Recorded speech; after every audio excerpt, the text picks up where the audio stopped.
Hello दोस्तों, स्वागत है आपका मेरे YouTube चैनल सीटेट गुरु पे। मैं हूं आपका दोस्त दीपक वर्मा। दोस्तों, जितने भी आप लोग सीटेट एस्पिरेंट्स हैं, सभी के लिए आज मैं एक टारगेट बैच स्टार्ट करने जा रहा हूं, जिसमें आपको सीटेट में पूछे जाने वाले सभी subject, child development and pedagogy, math, CVS, language, Hindi, English, सभी सब विषयों का सिलेबस के अकॉर्डिंग टॉपिक वाइज और चैप्टर वाइज यहाँ हम डिस्कस करेंगे। अगर आप इसे ध्यान से पढ़ेंगे और लगातार क्वेश्चंस का प्रैक्टिस करेंगे तो आप निश्चित ही अच्छे मार्क्स से सीटेट को क्वालिफाई कर पाएंगे। तो प्लीज़ आप हमारे चैनल को सब्सक्राइब कर लीजिए तथा इसे अधिक से अधिक लोगों में शेयर कीजिए, ताकि मैं और मेहनत करके आपके लिए एक अच्छा से अच्छा कंटेंट प्रोवाइड करवा सकूं। तो आज के वीडियो में हम child development and pedagogy series start करने जा रहे हैं आज से, जिसका पहला टॉपिक है concept of development and relation with learning, विकास की अवधारणा तथा इसका अधिगम से संबंध। तो आज हम पढ़ने वाले हैं इस वीडियो में बाल विकास का परिचय, विकास की अवधारणा, टाइप्स ऑफ डेवलपमेंट तथा ग्रोथ एंड डेवलपमेंट। ये बहुत ही इंपॉर्टेंट टॉपिक है। हर सीटेट के एग्जाम में आप देखेंगे कि क्वेश्चन पूछा ही जाता है और आपको ये थियरी कराने के बाद आपको मैं क्वेश्चन भी करवाऊंगा। पहला टॉपिक हमारा है चाइल्ड डेवलपमेंट, अर्थात बाल विकास। बाल विकास क्या होता है? बाल विकास का अर्थ होता है बालकों का विकास। बालकों का विकास एक दिन में तो हो नहीं सकता है, इसके लिए एक टाइम पीरियड होता है। तो अब क्वेश्चन आता है कि बालकों का विकास कब से स्टार्ट होता है? बालकों का विकास गर्भावस्था से ही स्टार्ट हो जाता है तथा वह किशोरावस्था तक चलता है। बाल विकास एक नेचुरल प्रोसेस है, एक स्वाभाविक प्रक्रिया है। इसमें बच्चों का गर्भावस्था से किशोरावस्था तक होने वाले जितने भी परिवर्तन होते हैं, जैसे कि बायोलॉजिकल, उसके हाइट साइज में क्या क्या चेंजेस हुए हैं, उसके साइकोलॉजिकल, उसके मनोवैज्ञानिक, यानी कि बच्चे का व्यवहार में कैसा परिवर्तन हुआ, उसका कैसा सोशल डेवलपमेंट है, उसका कैसा लैंग्वेज वो कैसे सीख रहा है, उसका इमोशनल परिवर्तन, सामवेदिक जो चेंजेस होते हैं, उन सभी का स्टडी किया जाता है इस बाल विकास के अंतर्गत। तो बाल विकास जो होता है वो एक मनोविज्ञान, साइकोलॉजी का ही एक ब्रांच है। चाइल्ड डेवलपमेंट जो होता है वो किस किस स्टेजेस में होते हैं? तो पहला स्टेज होता है कि जन्म के पूर्व विकास, अर्थात गर्भावस्था में उसका क्या विकास हुआ, तो यह प्रीनेटल डेवलपमेंट कहलाता है, जो कि 9 महीने तक चलता है, अर्थात 280 दिन अप्रोक्स मान के चलिए। दूसरा स्टेजेस होते हैं नवजात शिशु, न्यूनेट जिसको कहते हैं, ये 0 से 14 दिन के बीच में आता है। फिर नेक्स्ट आता है शैशवावस्था, बेबीहुड जिसको कहते हैं, यह 14 दिन से 2 वर्ष के रेंज तक रहता है। 14 में बच्चे का ग्रोथ बहुत तेजी से होता है। उसके बाद आ जाता है बाल्यावस्था, जो कि चाइल्डहुड होता है, जो कि 2 वर्ष से 12 वर्ष के बीच में होता है। जैसा कि आप डायग्राम में भी देख पा रहे हैं, ये चाइल्डहुड हो गया।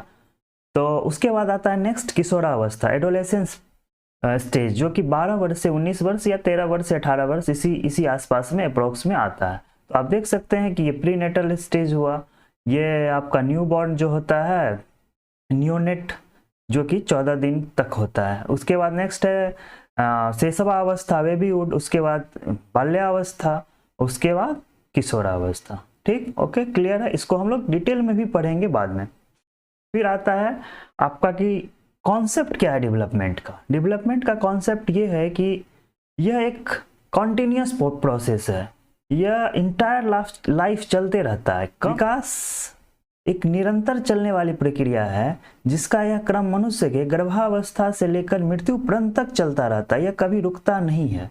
तो हम कह सकते हैं कि विकास जो है कॉन्टिन्यूअस प्रोसेस है, जिसमें यह प्रीनेटल से स्टार्ट होकर आजीवन, इंटायर लाइफ, जिंदगी भर यह चलते रहता है, क्योंकि विकास कभी भी रुक नहीं सकता। आपका कम हो ज्यादा हो, आप में जो भी बिहेवियर, आप जितना आपका अंदर डेवलपमेंट होगा, आपका सामाजिक व्यवहार में परिवर्तन होगा, आप भाषा सीखेंगे, आपके अंदर इंटेलेक्चुअलिटी आएगा, आपके अंदर डिसीजन मेकिंग पावर आएगा, आपके अंदर कॉग्निटिव डेवलपमेंट होगा, जितने भी चीज़ परिवर्तन होते हैं आप और मैच्योर होते जाएंगे, आपके अंदर एक्सपीरियंस आएगा, आप अच्छे तरीके से चीज़ों को सीखेंगे, वो सभी आपका विकास, उसको हम कह सकते हैं, उससे आपका विकास होता है। तो विकास के अंतर्गत व्यक्ति का मानसिक, सामाजिक, संवेगात्मक, शारीरिक दृष्टि से होने वाले जितने भी परिवर्तन होते हैं वो सभी सम्मिलित, अर्थात व्यक्ति में होने वाले समस्त परिवर्तनों को विकास कहा जाता है। ठीक, समझ पा रहे हैं आप? अब नेक्स्ट आते हैं हम लोग टाइप्स ऑफ डेवलपमेंट, विकास के कितने प्रकार होते हैं। फिजिकल डेवलपमेंट होता है, शारीरिक विकास, संज्ञानात्मक विकास, कॉग्निटिव डेवलपमेंट होता है, सोशल डेवलपमेंट होता है, मॉरल डेवलपमेंट होता है, लैंग्वेज डेवलपमेंट होता है तथा इमोशनल डेवलपमेंट है। आइए एक एक करके सबके बारे में हम समझते हैं। पहला है कि फिजिकल डेवलपमेंट क्या होता है। फिजिकल डेवलपमेंट वो होता है कि शारीरिक विकास जो भी होता है बच्चे में, जो भी शारीरिक विकास होता है, पहले बच्चा बहुत छोटा होता है, फिर थोड़ा बड़ा होता है, फिर वो चलने लगता है, फिर वो थोड़ा उसका लंबाई और बढ़ता है, थोड़ा वो मोटा होता है, थोड़ा पतला होता है, तो उसके साइज में जो भी चेंजेस हुए हैं, उसके लेंथ में जो भी लेंथ जैसे उसका किसी का बड़ा हुआ है, तो वो सारी चीज को जो कि हम स्पष्ट रूप से देख सकते हैं वो उसका फिजिकल डेवलपमेंट हुआ। तो हम कह सकते हैं कि शारीरिक विकास के अंतर्गत होने वाले परिवर्तन बाहर से स्पष्ट रूप से दिखाई देते हैं, जैसे हाइट का बढ़ना, आकार, साइज में परिवर्तन आदि। यह जो होता है यह अनुवांशिक होता है, वंशानुक्रम होता है, हेरिडेटरी पर निर्भर करता है। जैसे कि बच्चे का माता पिता का जो है, अगर किसी का माता पिता का लंबाई कम है तो उसी के अनुसार बच्चे में चेंजेस होता है मैक्सिमम। तो इस पे यह बहुत डिपेंड करता है, वंशानुक्रम पे फिजिकल डेवलपमेंट बहुत ज़्यादा डिपेंड करता है। और अब एक इसमें आता है कि फिजिकल डेवलपमेंट जो होता है इसको मोटर डेवलपमेंट भी कहा जाता है, जिसमें हड्डियाँ, बोन्स जो होता है, मांसपेशियाँ, मसल्स जो होता है, हड्डियों और मसल्स में जो को लेकर जो डेवलपमेंट होता है उसे मोटर डेवलपमेंट या गतिक विकास कहते हैं। हड्डियां तथा मांसपेशियों को लेकर जो डेवलपमेंट होता है उसे मोटर डेवलपमेंट यानी कि गतिक विकास कहा जाता है। तो मोटर स्किल को क्रियात्मक विकास भी कहते हैं। इसमें शिशु को अपना मांसपेशियों का इस्तेमाल करना पड़ता है। तो आप समझ रहे होंगे कि फिजिकल डेवलपमेंट के अंदर मोटर डेवलपमेंट आता है, जिसमें बोन्स और मसल्स को लेकर जो डेवलपमेंट होता है। तो इसको दो पार्ट में, इसका दो प्रकार होते हैं, एक ग्रॉस मोटर स्थूल गतिक और एक होता है फाइन मोटर। ओके, तो आप डायग्राम में देख पा रहे होंगे कि फिजिकल डेवलपमेंट का ये एग्जाम्पल है। बच्चा पहले बहुत छोटा होता है, उसके बाद वो शैशवावस्था में आता है, उसके बाद वो बाल्यावस्था में आता है, किशोरावस्था में आता है। तो हर तरह का उसमें शारीरिक विकास होता है, उसके शारीरिक विकास होता है और उसमें बदलाव आता है। तो देखिए, तो फिजिकल डेवलपमेंट का ये जो मोटर डेवलपमेंट का दो पार्ट होता है, एक ग्रॉस मोटर होता है, एक फाइन मोटर होता है। फाइन मोटर होता है तो स्थूल और सूक्ष्म। तो स्थूल जो होता है वो बड़ी गतिविधियां होती है, तो इसको हम कह सकते हैं ये वे बड़ी गतिविधियां व क्रियाएं हैं जो मनुष्य अपनी आर्म्स यानी कि बाजुओं, टांगों या पैरों के जरिए करते हैं। जैसे कि बच्चा जब बड़ा होता है तो ये बड़ी गतिविधियां, वो कूदता है, वो दौड़ता है, वो घुटने, पहले वो देखिए बच्चा जब चलता है तो आप देखिएगा कि पहले वो घुटने के बल चलता है, फिर वह धीरे धीरे खड़ा होता है, फिर वह दौड़ने लगता है, फिर वो कूदने लगता है। तो ये बड़ी गतिविधियां हुई, जिसे हम ग्रॉस मोटर कहा जाता है, जिसे हम स्थूल गतिक विकास कह सकते हैं। और दूसरा इसमें आता है फाइन मोटर। इस फाइन मोटर में छोटी मांसपेशियों का, छोटे मसल्स का प्रयोग किया जाता है। इसमें आंखों तथा अंगुलियों के मांसपेशियों का विकास तथा नियंत्रण में समन्वय स्थापित करता है। जैसा कि आप डायग्राम में देख पा रहे हैं कि बच्चे कुछ लिख रहे हैं, अपने आंखों से देखता है और अपने हाथ की उंगलियों से लिख रहा है, तो ये उसका फाइन मोटर हुआ, ये सूक्ष्म गतिक हुआ।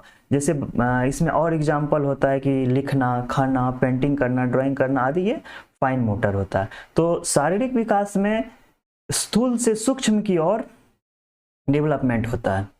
तो नेक्स्ट है कॉग्निटिव डेवलपमेंट, संज्ञानात्मक विकास। तो उसके नाम से ही लग रहा है कि संज्ञानात्मक, संज्ञान का अर्थ होता है जानना या समझना। ओके, तो यह एक ऐसी बौद्धिक प्रक्रिया है जिसमें विचारों के द्वारा ज्ञान प्राप्त किया जाता है। It is also known as intellectual development and mental development. उसका बौद्धिक विकास जो होता है वो संज्ञानात्मक विकास के अंतर्गत आता है। जैसे कि थिंकिंग, कोई भी चीज सोचना, कि उसका कैसा रीजनिंग है, उसका तर्क शक्ति कैसा है, उसका परसेप्शन कैसा है, उसके अंदर कैसा कॉन्सेप्ट डेवलपमेंट हुआ, ये सारी डेवलपमेंट होती है। यहाँ तक कि कोई भी आदमी कोई भी समस्या में है तो उसका प्रॉब्लम वो कैसे सॉल्व कर सकता है, ये सारी चीजें संज्ञानात्मक विकास के अंतर्गत ही आती है। कॉग्निटिव डेवलपमेंट के बारे में हम लोग पढ़ेंगे जीन पियाजे का थियोरी, जो कि बहुत ही इंपॉर्टेंट है, हर बार उससे क्वेश्चन पूछा जाता है, तो उसको हम लोग डिटेल्स में पढ़ेंगे आगे, वो आपके सिलेबस में भी है। अब नेक्स्ट है सोशल डेवलपमेंट। सोशल डेवलपमेंट जो होता है सामाजिक विकास, इसके बारे में हम क्या जानते हैं? सोशल विकास, सोशल डेवलपमेंट, सामाजिक विकास। सोशल डेवलपमेंट, सामाजिक विकास, it includes child's interaction, it includes child interaction with others and child's involvement with social groups। मतलब बच्चों का समाज में जो दूसरे से क्या कैसा इंटरेक्शन है, उसका समाज में कितना इन्वॉल्वमेंट है, ये सभी सोशल डेवलपमेंट में देखा जाता है। जब बच्चा सोशल एनवायरनमेंट में एडजस्ट करना सीख जाता है, जो समाज के कुछ नॉर्म्स होते हैं, वैल्यूज होते हैं, उस पर फॉलो करने लगता है, हम समझ सकते हैं कि बच्चों का सामाजिक विकास हो रहा है। सामाजिक विकास से अभिप्राय है कि सामाजिक अपेक्षाओं के अनुसार व्यवहार करने की योग्यता ग्रहण करना। अब नेक्स्ट है लैंग्वेज डेवलपमेंट। लैंग्वेज डेवलपमेंट, भाषाई विकास सोशल डेवलपमेंट करने के लिए, बच्चे का डेवलपमेंट के लिए एक बहुत ही इंपॉर्टेंट है। अगर वो भाषा सीखेगा तभी तो वो समाज में कनेक्ट कर पाएगा, तभी तो वो आगे बढ़ पाएगा, तभी तो वो अच्छे से उसका लर्निंग हो पाएगा, अधिगम कर पाएगा वो। तो बालक का भाषा का विकास सबसे पहले परिवार के द्वारा होता है, उसके बाद वह विद्यालय और समाज से में आकर भाषा का विकास को और अच्छा करता है। सामाजिक संबंधों में यह सहायक होता है, लोगों के साथ संपर्क स्थापित करने में सहायक होता है, मानव विकास में सहायक होता है, नेतृत्व के विकास में सहायक होता है, शैक्षणिक उपलब्धि में सहायक होता है। तो लैंग्वेज डेवलपमेंट बच्चों के विकास में महत्वपूर्ण रोल निभाता है। अब है नैतिक विकास, मोरल डेवलपमेंट। नैतिकता से संबंधित व्यवहार मनुष्य का जन्मजात नहीं होता है, यह वातावरण के संपर्क में आने के पश्चात होता है। तो मेनली मॉरल डेवलपमेंट है कि क्या सही है और क्या गलत है, सही और गलत का समझ, ये मॉरल डेवलपमेंट के अंतर्गत। कोई भी चीज जरूरी नहीं है कि अगर मेरे लिए कोई चीज सही है तो जरूरी नहीं है कि दूसरे के लिए वो चीज सही ही होगा, हो सकता है मेरे लिए कोई चीज गलत है तो दूसरे के लिए वो चीज सही है। तो understanding the different between right and wrong, सही और गलत के बीच डिफरेंस करना, राइट एटीट्यूड एंड बिहेवियर, तो ये नैतिक विकास के अंतर्गत आता है। अब नेक्स्ट है इमोशनल डेवलपमेंट। फीलिंग को एक्सप्रेस करना, रिकॉग्नाइज करना, वो संवेगात्मक विकास के अंतर्गत आता है। तो संवेग एक भावात्मक स्थिति है, यह तब दिखता है जब मनुष्य उद्दीप्त हो जाता है, जैसे क्रोध, भय, चिंता, खुशी आदि में आप समझ पाएंगे, वो अपना भाव दर्शाता है। ठीक, तो ये हमने अभी टाइप्स पढ़ लिए हैं, डेवलपमेंट कॉन्सेप्ट, डेवलपमेंट का कॉन्सेप्ट पढ़ लिया हमने। अभिवृद्धि और विकास में हम लोग डिफरेंस देखेंगे कि ये दोनों में क्या डिफरेंस है। तो अभिवृद्धि जो होता है, ग्रोथ आपका गर्भावस्था से किशोरावस्था तक होती है, प्रीनेटल टू एडोलेसेंस, जैसा कि हम लोग पढ़ चुके हैं। लेकिन विकास जो है वो प्रीनेटल से लेके इंटायर लाइफ, जीवन भर चलता है। ठीक, ग्रोथ जो होता है वो वंश क्रम, हेरिडेटरी होता है या वंश पर निर्भर करता है। लेकिन विकास जो होता है, डेवलपमेंट, हेरिडेटरी के साथ क्लाइमेट, वातावरण दोनों पर डिपेंड करता है। ग्रोथ का मेजरमेंट संभव है, जैसे कि आकार में परिवर्तन, लंबाई, वजन, ये सभी सबका मेजरमेंट किया जा सकता है। लेकिन विकास, डेवलपमेंट का कोई मेजर नहीं हो सकता है। जैसे कि किसी का एक्सपीरियंस बढ़ गया तो उसको आप नहीं मेजर कर सकते हैं, किसी, यह मात्रात्मक होता है क्योंकि यह क्वांटिटिव होता है। इसको जैसे कि वजन है तो वजन किसी का 50 kg है तो 50 kg मात्रात्मक है, तो आप इसके क्वांटिटिव है, इसे आप माप सकते हैं। लेकिन यह विकास जो होता है ये क्वालिटेटिव होता है कि उसके अंदर क्या क्वालिटी है, उसके इंटेलेक्चुअल क्वालिटी क्या है, तो ये डेवलपमेंट के अंदर आता है। अब नेक्स्ट है अभिवृद्धि। जैसा कि आप देख लिए कि बालक बालिकाओं की शारीरिक संरचनाओं में होने वाले बाह्य परिवर्तन जिसका मापन संबंध हो अभिवृद्धि कहलाती है। तो हम लोगों ने देखा कि एक्सटर्नल चेंजेस जो भी होते हैं बच्चों में वो अभिवृद्धि होती है, अभी हम लोग इस पे डिस्कस कर चुके हैं। तो अभिवृद्धि के बारे में एक मनोवैज्ञानिक जॉन डेवी ने अपने रिसर्च के अनुसार उसके बारे में कहा है कि ग्रोथ जो होता है, अभिवृद्धि स्वयं होती है, उसे लादा नहीं जा सकता। जैसे बालकों की शारीरिक संरचना में परिवर्तन संभव नहीं होता है। जो हरलॉक ने कहा है कि लंबाई का बढ़ना, आकार का बढ़ना या वजन में वृद्धि अभिवृद्धि है, परंतु इसका संगठित रूप विकास होता है। डेवलपमेंट एक ब्रॉड एरियाज होता है जिसमें अभिवृद्धि और मैच्योरिटी भी आता है। ठीक, अब नेक्स्ट आते हैं।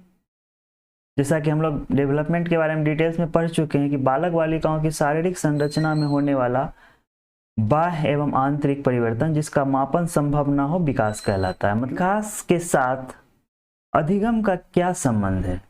तो विकास के लिए अधिगम जरूरी है और अधिगम के बिना विकास नहीं हो सकता है। तो हम कह सकते हैं कि development is a process that includes growth, maturation and learning. तो विकास के अंतर्गत आपका ग्रोथ भी होता है, मैच्योरेशन भी, परिपक्वता भी होता है और अधिगम होता है। तो अधिगम, पहले हम जानते हैं कि अधिगम होता क्या है। अधिगम का अर्थ होता है सीखना, लर्निंग का अर्थ होता है हम क्या सीख रहे हैं। अधिगम एक प्रक्रिया है जो कि जीवन भर चलती है। इसके द्वारा हम ज्ञान को अर्जन करते हैं जिससे हमारे व्यवहार में परिवर्तन आता है। मतलब ये हुआ कि लर्निंग करने के बाद हम नॉलेज को एक्वायर करते हैं और उसके बाद हमारे जो हमारे व्यवहार में जो चेंजिंग आता है वो अधिगम होता है। तो जैसे संज्ञानात्मक, आपका कॉग्निटिव डेवलपमेंट अगर आपका उच्च है तो आप चीज़ों को अच्छे से सोच सकते हैं। अगर आप अच्छे से सोच सकते हैं तो आपका लर्निंग अच्छा होगा, आपका अधिगम अच्छा होगा। तो कॉग्निटिव डेवलपमेंट जरूरी है आपके लर्निंग के लिए, और आपकी लर्निंग बिना विकास की नहीं हो सकती। अधिगम आपका बिना विकास का, आपका जब तक डेवलपमेंट नहीं होगा तब तक आप कोई भी चीज को सीख नहीं सकते हैं। तो अधिगम जो होता है व्यक्ति के सर्वांगीण विकास में सहायक होता है। हमारा पहला जो टॉपिक था विकास की अवधारणा तथा उसका अधिगम से संबंध, आज मैंने उसका डिस्कस किया और समझाने का प्रयास किया। तो मुझे उम्मीद है कि आपको मेरा वीडियो अच्छा लगा होगा। अगर अच्छा लगा तो आप सब्सक्राइब कर सकते हैं हमारे चैनल को, इसे अधिक से अधिक लोगों तक पहुंचा सकते हैं जिससे कि मैं और मेहनत करूं, अच्छे से अच्छे कंटेंट आपको प्रोवाइड करूं। आपको जैसा कि मैंने बोला है कि हर सब्जेक्ट का आपको वीडियो प्रोवाइड करवाऊंगा मैं, और ये जो लेक्चर हुआ है इस वीडियो का आपका PDF भी टेलीग्राम चैनल पे मैं अवेलेबल करवा दूंगा। आप टेलीग्राम चैनल भी सब्सक्राइब कर सकते हैं। तो प्लीज़ हमारे चैनल को लाइक करिए, सब्सक्राइब करिए और बेल आइकॉन भी दबा लीजिए कि आपको नोटिफिकेशन पहुंच जाए। Thank you.